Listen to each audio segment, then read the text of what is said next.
we'll guide you through how to navigate the Vercel dashboard efficiently. If you find this helpful, consider subscribing and liking the video. First, open your web browser and go to vercel.com. Once you're there, click on the Login button at the top right corner. Enter your credentials to access your dashboard. Now you're in the main dashboard where you can see an overview of your projects. On the left side, you'll find the navigation pane. It starts with the Projects tab, which gives you a list of all your current projects. Click on any project to see more details like the deployments, environments, and settings. Next, there's the Analytics tab, which provides insights into your project's performance, like page views and bandwidth usage. This can help you optimize your website. Below that is the Domains tab, where you can manage your domains, add new ones, or configure DNS settings. If you're part of a team, the Teams tab will let you manage team settings and permissions.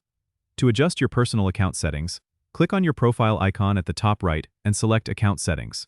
Here, you can update your profile information, manage billing details, or set up two-factor authentication for added security. If you want to deploy a new project, there's a New Project button on the top right of the dashboard. This takes you through a guided setup process to connect your Git repository and configure deployment settings. Remember to explore the documentation available through the Help section for any additional guidance or troubleshooting. Don't forget to subscribe and comment if this helped you out.